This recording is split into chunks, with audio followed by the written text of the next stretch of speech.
Hello बच्चों, चलिए तो देखिए यहाँ पे जब बच्चे 9th से 10th क्लास में आते हैं तो उनके लिए सबसे जो अलग सा टॉपिक होता है मैथ्स में वो होता है ट्रिग्नोमेट्री।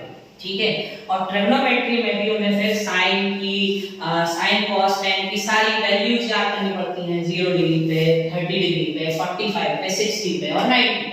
ठीक है, और क्या होता है कि यहीं से फिर बच्चे डरते हैं, उनको रटते हैं और कई बार कंफ्यूज हो जाते हैं। चलिए तो मैं आपको ऐसी मतलब मेथड बताता हूँ जिससे काफी आसानी से आप ये सारे वैल्यूज अगर याद भी कर सकते हैं और नहीं तो मैं उनको फाइंड करने की मेथड बता देता हूँ। ठीक है, चलिए अब हमें कितने कितने डिग्री पे निकालनी होती है? 0 degree, 30 degree, 45 degree, 60 degree and 90 degree. और सपोज हमें साइन थीटा निकालना, तो हमने यहाँ पे क्या लिखा? 0, यहाँ पे क्या लिखा? 1, फिर यहाँ 2, फिर 3 और 4 ये लिखा। ठीक है, पहली स्टेप क्या होगी? अब दूसरी स्टेप में इन सबको हम 4 से डिवाइड करेंगे, तो 0/4, 1/4, 2/4, 4/4 एंड 3/4 एंड 4/4। ठीक, अब ये 0/4 क्या हो जाएगा? 0, 1/4 ही रहेगा, 2/4 कट के क्या हो जाएगा? 1/2, ये 1/2 हो गया।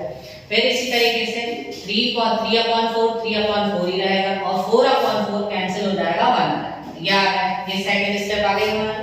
ठीक है, अब थर्ड स्टेप में क्या होगा? इन सबका रूट लेना होगा, तो इसका रूट, इस पूरे का रूट, इस पूरे का रूट, इस पूरे का रूट एंड इस पूरे का रूट। ठीक है, अब 0 का रूट लेंगे तो भी 0 ही आएगा। अब इसका 1 का रूट 1 और 4 का रूट 2। ठीक है, फिर इसका रूट लेंगे तो 1 का रूट 1 और रूट 2 का रूट 2 अब इसका लेंगे तो रूट 3 और 4 का 2 और यहाँ पे 1 का तो 1 ही होता है। तो देखिए आप, ये आ गई ना वैल्यू। साइन 0 पे कितना होता है? 0 डिग्री। साइन 30 की वैल्यू होती है 1/2, साइन 45 की वैल्यू होती है 1/√2, साइन 60 की वैल्यू होती है √3/2 एंड साइन 90 की वैल्यू होती है 1। ठीक है, अब आप लोगों को समझ में आया? तो ये तो साइन का होगा। ठीक है, तो अपन लिख लेते हैं साइन की वैल्यू निकालना आपने देख लिया कैसे निकालते हैं, तो अब इसको हम ऊपर लिख लेते हैं। तो ये हमारा साइन 0 कितना आया था? 0, साइन 30 1/2, साइन 45 1/√2, साइन 60 √3/2 और साइन 90 1। अब हमें क्या निकालना है? कॉस।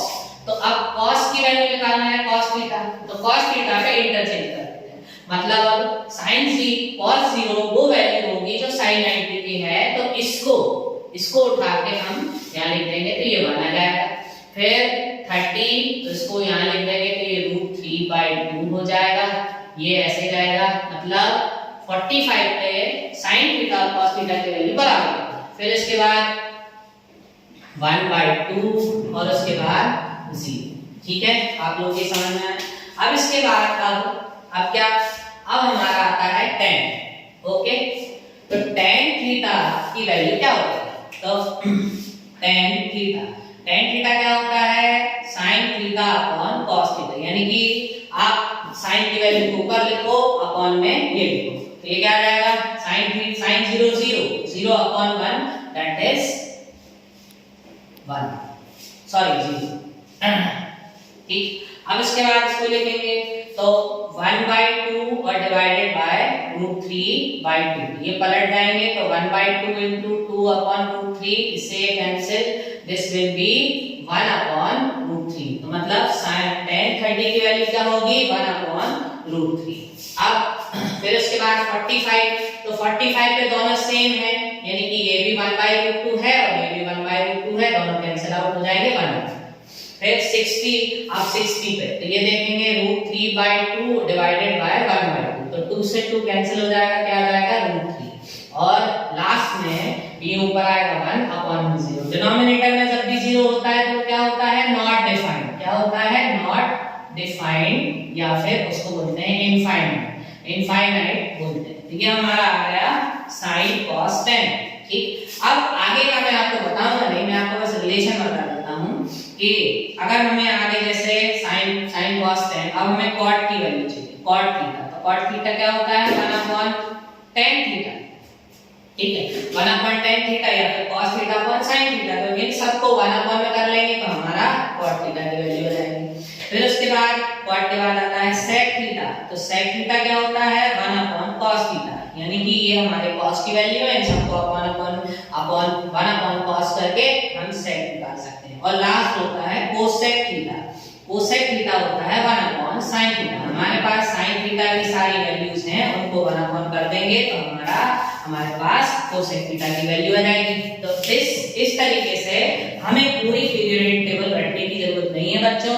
अगर आप sin की वैल्यूज किसी तरीके से याद कर सकें या फिर sin की वैल्यूज याद नहीं करना चाहते तो आप मेथड समझ गए कि पहले क्या करो 0 1 2 3 4 लिखो, फिर उसके बाद 4 से डिवाइड करो, फिर उसके बाद उसका रूट निकालो तो आपके पास sin के सारे थीटा की वैल्यू आ जाएंगी। और फिर आप cos tan cot sec cosec सारी वैल्यूज निकाल सकते हैं। आपको उसको याद करने की जरूरत नहीं, ठीक है। याद करने में कई बार बच्चे कंफ्यूज हो जाते हैं, ठीक है।